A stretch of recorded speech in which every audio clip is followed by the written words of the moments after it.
think it's the exact same breakdown of criteria, but I mean, I'm fairly certain that, data for safety does weigh into sidewalk selection, but I don't know if you've been. Yeah. So I mainly focus on traffic calming with NDOT, so I'm really familiar with how all of the scoring factors work for that. I do know just from being around that there is a sidewalk and bikeway plan that took into consideration a lot of the same things. So safety was a really big input, as well as connectivity and things that make it a little more complicated. Could you send me, and I can share this with the group, any information you have on that? Like, for example, the data points, just for, by example, with the speed bumps, we've been in a queue for like 8 years. Mm-hmm. Well, part of it was like, if you had a hit and run on your mailbox, nobody thought about it.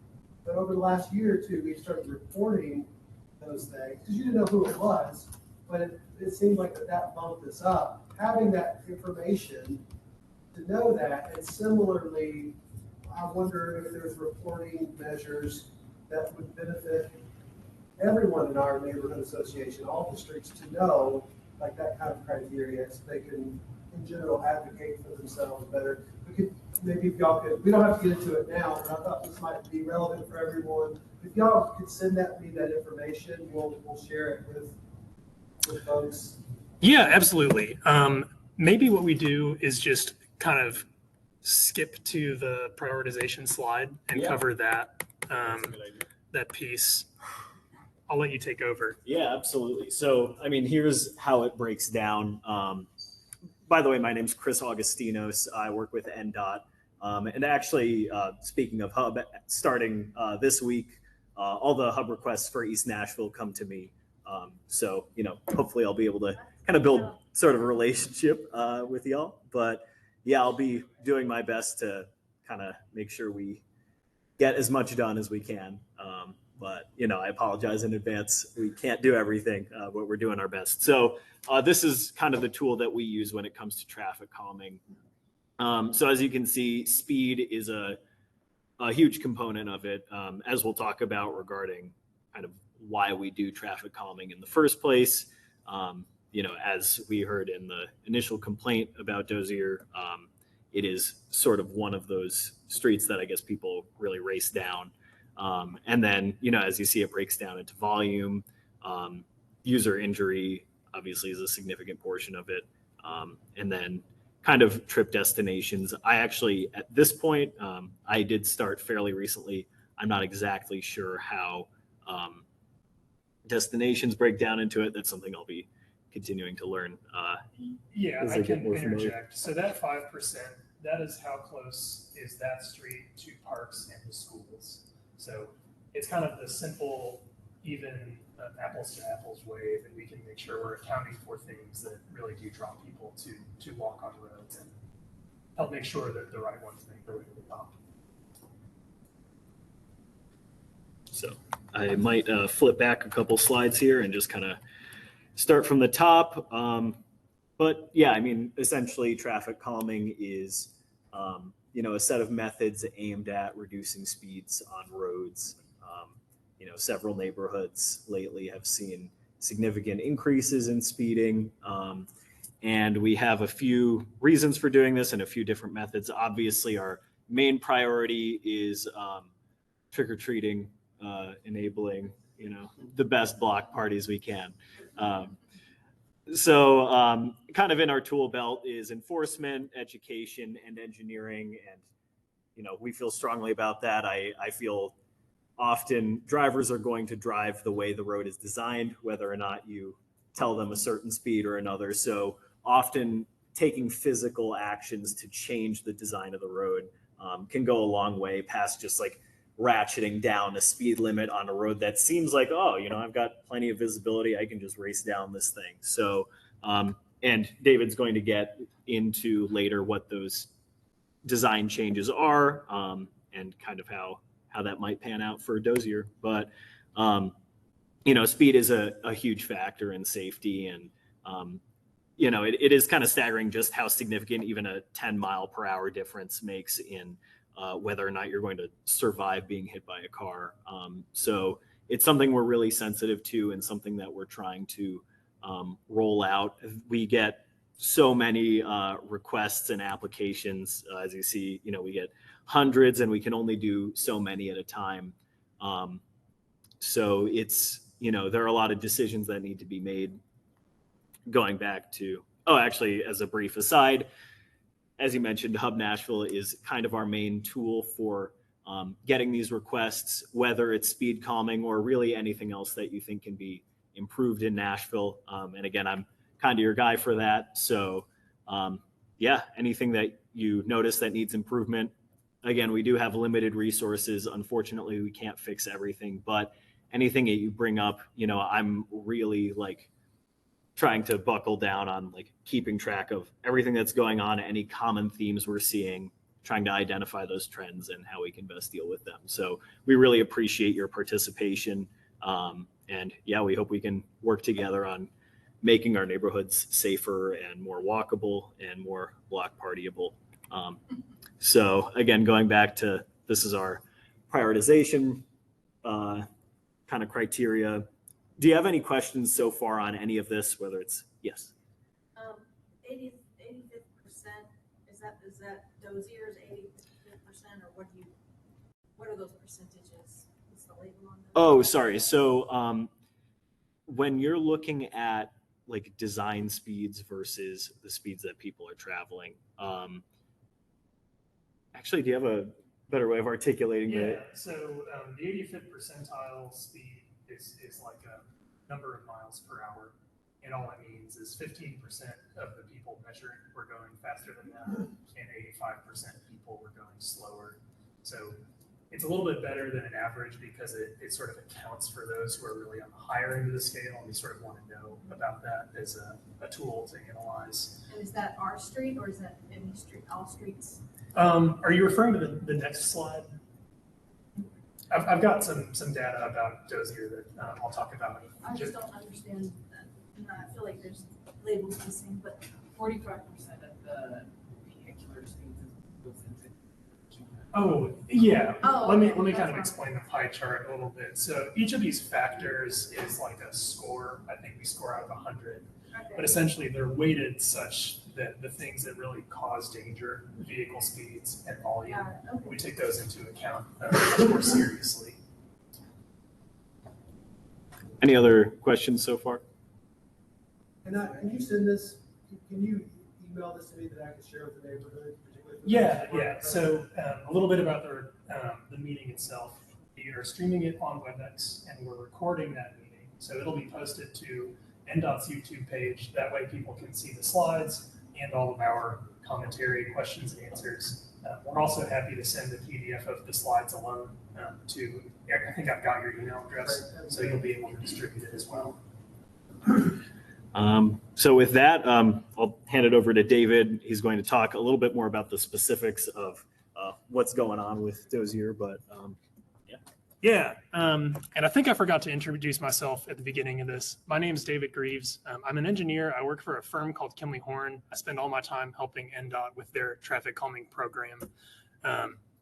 So really excited to be here tonight, and thank you all for coming and participating. This is quite a large group, and I'm excited that you all are here. So Dozier Place, your limits are from Trinity to Gallatin Pike. That's the entire street. As you all know, it forms kind of an L shape. And these are some data points that we pulled just to sort of talk about the design that we're proposing tonight. So 36 miles an hour, that's much faster than the posted speed limit. I think what really made y'all jump in the rankings was the volume. So as we can see, we measured over 1,100 vehicles per day. It's glaringly obvious that not all of those people are driving on Dozier to access homes. So certainly that is a component to your scoring. And then as far as streets in Nashville go, it actually is pretty narrow. 21 feet is really just enough for those two lanes. And that can make it fairly uncomfortable if you're a pedestrian to walk on the road, because there's not a lot of room for cars to give you if they're passing. So this is the location map.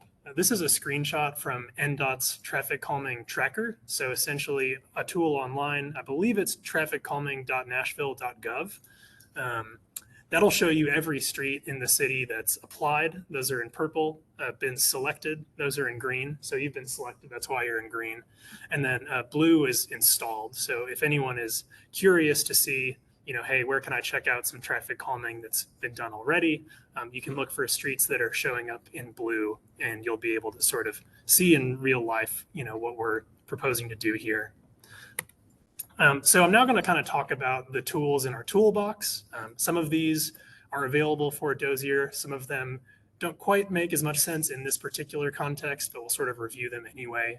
I'll try not to spend too much time since I know we've all been here a little while. But the shining star of NDOT's traffic calming program are speed cushions. There are a lot of things that make these kind of the ideal choice to start with for streets, and mainly that they're a physical solution that has the ability to slow cars down whether or not they want to obey the law. So as Chris alluded to, you can put up signs. They just really say a number on them. They don't actually affect the cars physically. So we like these because basically they're agnostic to the attitudes of those driving over them. There are modular rubber devices. So in plenty of cities, they'll make these out of asphalt. Those are a little bit harder to see, and they're definitely harder to repair. So this is a system that NDOT's been using for a long time, and they've generally had a very good experience with the quality of the product. They're not very tall, of just about 3 inches. So they're really designed to leave a fairly comfortable ride if you're going an appropriate speed. We target 20 miles an hour, 25, you'll be just fine. But if you do blow through here at 40, you're going to have kind of a jolt as you go over, and really we see people don't tend to do that. A version of these, yeah. So Shelby bottoms, those are actually, and this is a perfect segue, those are speed tables. Speed tables run all the way across the road. They don't have those gaps between them. So the reason that we generally prefer speed cushions to tables is they have cushions that has a reduced effect on emergency vehicles. So fire trucks have really wide wheelbases. Same can be said about ambulances. They're not totally immune to the cushions, but they can generally straddle a 6-foot wide object and not have to slow down while they're doing their job. So speed cushions, tables, they're basically the same product, but arranged in a slightly different way. This slide is really just to demonstrate that NDOT has done their due diligence. There's a lot of federal research about how speed cushions, humps, tables generally do their job. But NDOT specifically wanted to know, in Nashville, do we see the same results? So they conducted a study of a few locations around town where speed cushions were installed, and they did see quite a reduction in the average speed. So further cementing kind of why they're our favorite choice for traffic calming, but just wanted to make sure that everyone knew that, we've looked into it quite a bit and are confident that these have the intended results. Radar feedback signs. This is kind of a backup option of sorts. There are a lot of things that can constrain the placement of cushions, steep hills, curves in the road, things like that. So if we do find ourselves in a situation where our options are really limited, what we'll do is kind of lean on some of these other techniques that have an effect but aren't quite as potent of a traffic calming device, and feedback signs are one of them. Also in that category is pavement narrowing. So if you have a really wide street, what you kind of tend to do is start to feel like you're on more of an arterial road or even an interstate, and just sort of psychologically, subtly are encouraged to go a little bit faster. In those situations, one thing we can do is paint white lines on the road to sort of constrain how wide your area feels. It definitely doesn't prevent anyone who wants to speed from speeding. You can still floor it, and your car will behave the same way. But it's sort of a psychological device that we can employ if we feel kind of constrained. Traffic circles, This is really for intersections, and they really only work on intersections that are excessively large. We're not going to put a traffic circle on Gallatin or Trinity, so I won't spend too much time here.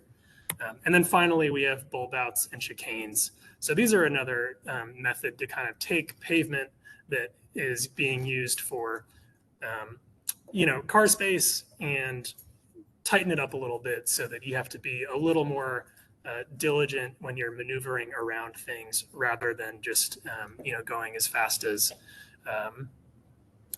feels comfortable. So with that, I'm going to transition to talking about the specific design for Dozier, but I wanted to pause. Do we have any questions about anything I've covered so far? Sounds like maybe not. So as I kind of suggested, oh, yes. That's a good question.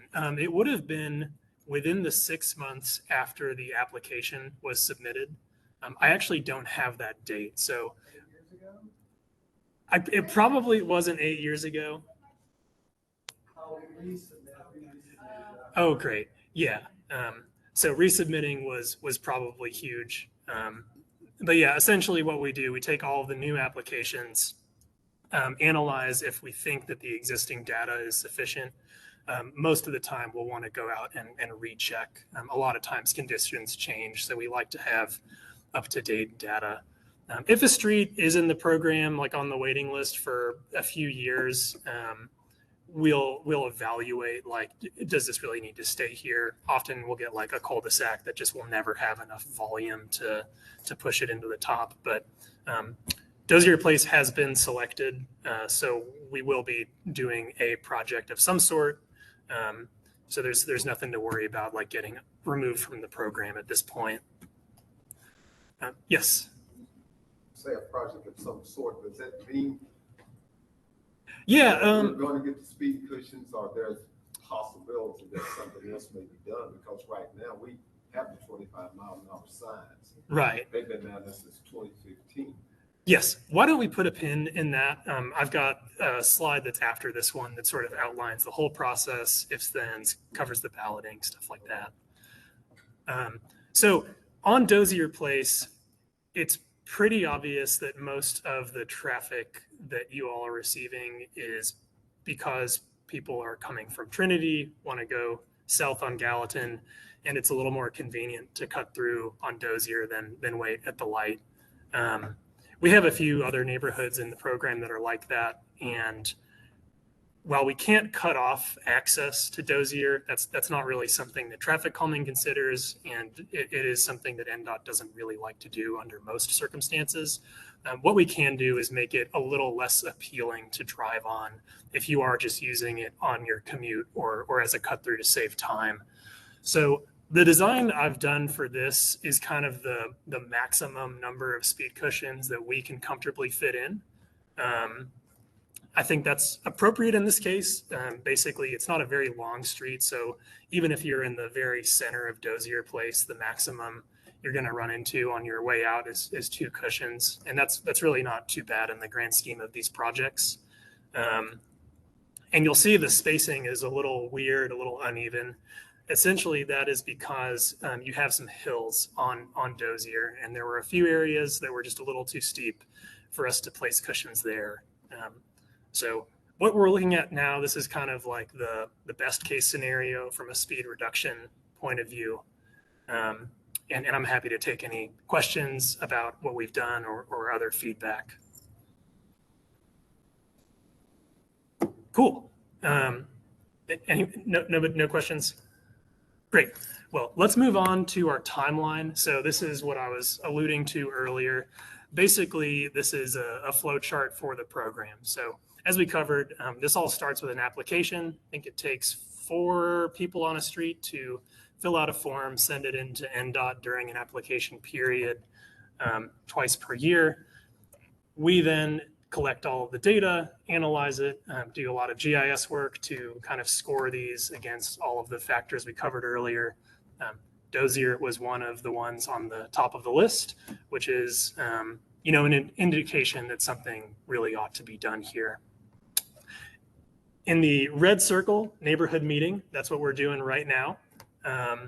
Essentially, we've advertised this through mailers. We were lucky enough to be included in the East Hill community meeting as well. So thank you for reaching out. This was a good opportunity to kind of collaborate. And yeah, we're kind of just outlining the whole process. Next up will be design. So what we'll do is take a field visit. We'll do all the measurements, verify that everything that we're seeing from street view and things is accurate. And then we'll basically cook up some plans that will ultimately be installed should you all vote to proceed with the project. The online ballot, that's kind of the important part of the traffic calming program and something that distinguishes it from other infrastructure projects around the city. Basically, we'll present a plan and you all decide if you like it or would prefer it to not be put in place. There is a 66% threshold. So if 3 people vote and 2 people vote yes, you're good. You'll proceed. So it is recommended if you're passionate about having traffic calming, reach out to your neighbors, knock on some doors, make sure everyone's aware. Hey, there's a project in our neighborhood getting voted on. Yes. Are there any options besides yes or no? No, there are not. But essentially, we will do something. What we're voting yes and no on are the vertical components. So if the no ballot comes back, we'll say, okay, we have committed to not doing vertical speed cushions here, but maybe we can put up some signs, radar feedback, pavement narrowing, sort of those less intrusive measures that NDOT does, in other programs. There is an option for a second neighborhood meeting. So like I said, we're going to do a more detailed design. This one is pretty high level. So if you all would like to kind of review the more detailed version of this plan, we can meet again before we do the online ballot. There is a really pretty long queue in the construction side of things. So we are more than happy to have a second neighborhood meeting. We will if anyone would like to, but it will mean more time between now and getting cushions if that's the way we all vote. Currently, what do you think these sort of estimated timeline from now until installation? That has been in flux quite a bit. So the worst of the worst was during COVID when NDOT could not order speed cushions and get them. That's sort of the source of how the project's piled up. Since then, they've been chipping away at their, I think, 100 plus project backlog. And I believe the estimate currently is about 12 months. So it is quite a bit, but we do want to honor the commitments that we've made over the last year or two and make sure those projects get installed as well. From this point in the process, it's about 12 months. From voting. So if we decide to proceed with voting after this meeting, it'll maybe be another month before we get our design together, but it should be, then we'll kick off the ballot process. Any other process questions? Cool. So this is the part of the meeting where I officially solicit, do we want to pencil in another meeting to review a more detailed design, or would we all prefer to just kind of move forward with the process? And This kind of goes back to Mark's question. What is the undetailed design right now? Like which one of those? Yeah, sorry, I could have spent a little more time on here. We're proposing 4 sets of speed cushions. Oh, okay. Yeah, so that's those C icons. We were able to squeeze one in barely on that kind of. So that is going to happen, because when I heard that we'll get a project of some sort. Yes. Yeah, so this will be the everyone, or 66% of people vote yes. If it does, if the ballot fails, we'll come up with something. We don't want to just leave y'all hanging and do nothing on the street. What we're voting yes on is 4 speed cushions. Correct. 4 sets of those. And those cushions, would someone have one in front of their driveway, or are they? That's a great question. So Yeah, no. Is it possible to blow that thing up a little bit? I mean, I know it's just. Yeah, no. So what I don't know for sure is like which addresses these will be in front of. I do know for sure they will roughly be in these locations. This is north if y'all want to kind of orient yourselves. No, I know where mine, it's just on the, It's on the other side of yours. Yeah, because I can look at mine. Mhm. Yeah, and we do leave 15 feet of clearance between any driveway. The thought is we want everyone to be able to like pull out or back out without having to run over this every day. That's why it's not as close to the tall and skinny. Well, so the tall and skinnies, I believe, are also on a bit of a hill, but it could be, yeah. Yeah, usually I'll put one kind of like on the crest of a hill. That's where it'll like flatten out and it's not that steep area. 15 feet you said, so it'll be 15 feet away from back to the driveway. Yeah. Generally, we shoot for 15 feet from the edge of the cushion to the edge of the driveway. There are some places, I don't know if this is one of them, where it's like we can't quite fit that in because, like, say you do just have a ton of driveways. Here, I think we were able to fit them in a way that we're comfortable with. You can put it on my driveway. Yeah, no, I appreciate that. Let me ask just really quick, does anyone, knowing that the process is going to take longer if we have a second meeting, does anyone want to have a second meeting? I don't, but I'm something somebody else. I feel like that's a representation. Right. And we wanted this. So is that good enough for you to proceed without a second meeting? Absolutely. Okay. Yeah. Some of the feedback the program has gotten, not from this street, but just all over town, is that it is taking quite a while, and the second meeting is sometimes viewed as a little bit less productive than the one where we introduce the program and do the bulk of things. But some streets are pretty complicated, and a lot of times, like if there's some uncertainty or we need to go out and make some decisions, then it would make a little more sense. But here, there's not a lot of flexibility to change this design. So what you're seeing here is, I'm pretty confident will be the plan. One other question. Sorry, I don't know if you factored in or how this will factor in anything. There is a large development going in at the corner of Dozier and Gallatin. Mhm. And it looks like two developments going in at the other end of Trinity, on either side of Dozier at Trinity. Mhm. And I know that at least one of them, well, at least two of the three, their entrance and exit is on Dozier. Uh-huh. So has that been factored in? Is that on you all's radar at all, or calculus? Yeah, usually what we don't pull like proposed plans to do our designs. If we do go out and see that some field condition has like majorly changed, we'll evaluate that on a case by case basis. But for the most part, I think that we've generally chosen spots that are in front of something already. So unless they're like demolishing existing houses, we should be okay with running into conflicts.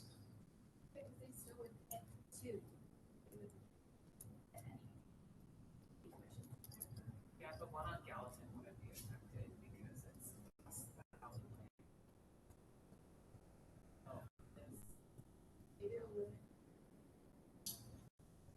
Well, and I just wonder, like, once these, I'm not in no way do we want to slow down what you're talking about, but I'm just also wondering at some point, it might be, it's going to be a complete nightmare on Dozier when those developments are done. Mhm. So I do wonder if one side does need to be closed, or if a light needs to be put in, or something like that, because it doesn't seem like that these developers have any sort of Traffic plan? Yeah.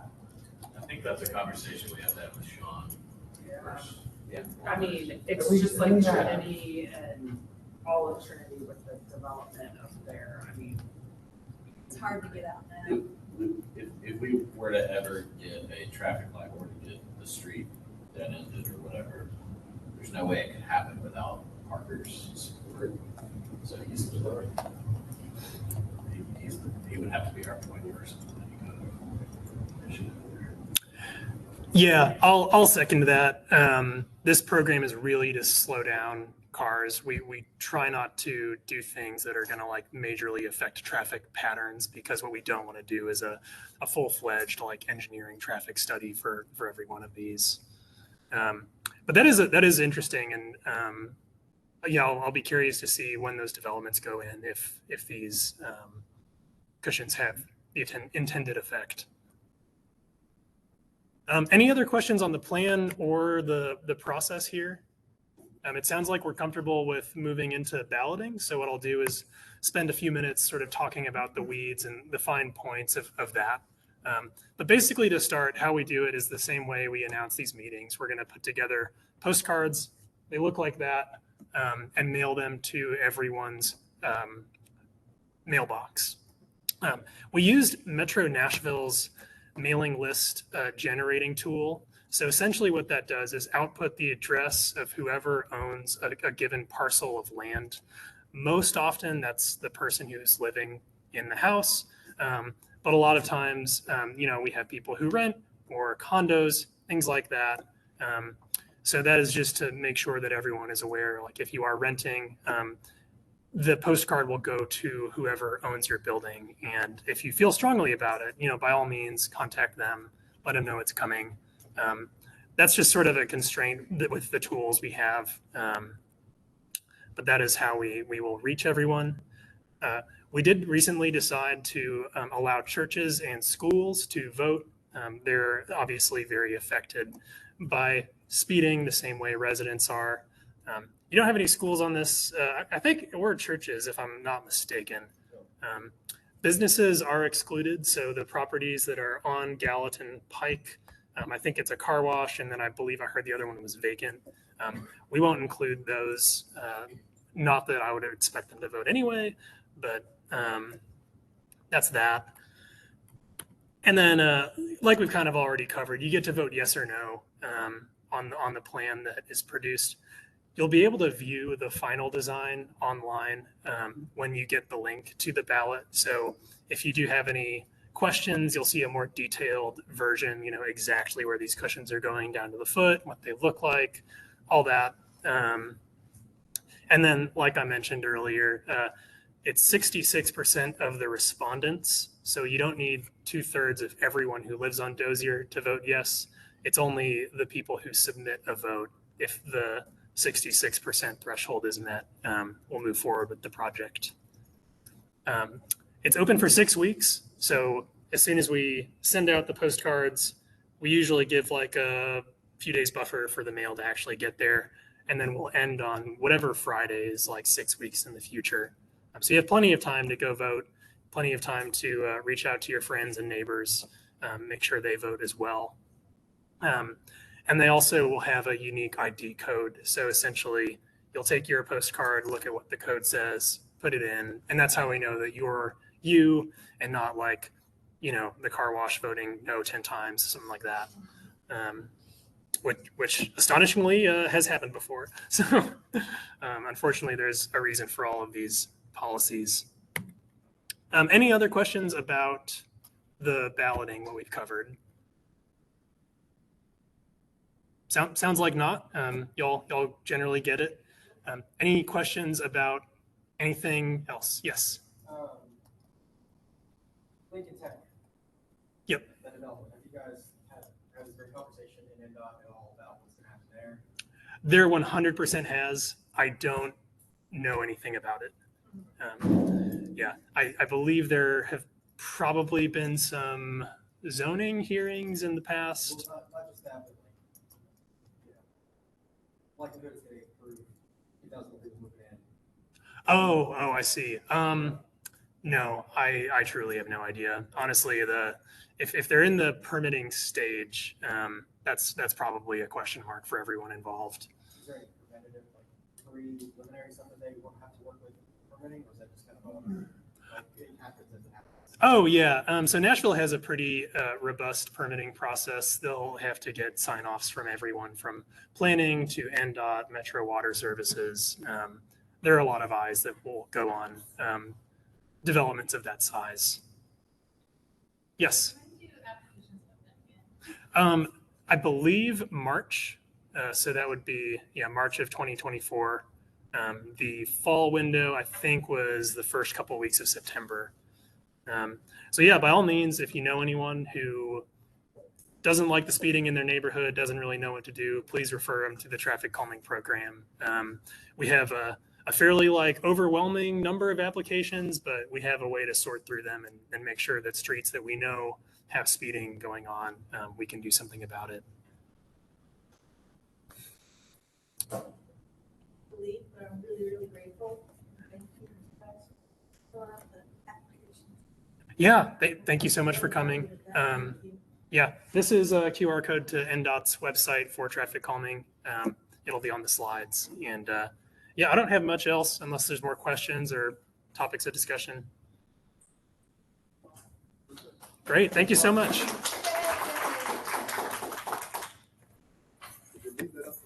Oh, yeah, absolutely. Sorry about that.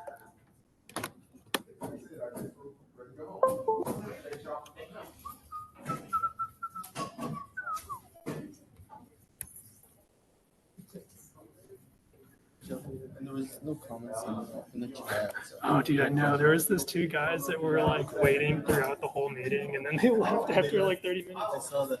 Oh. You guys enjoy, get to deliver some good news. Yeah. I guess typically it may not always go that way, but this one. More often than not, it's a positive crowd. I can imagine.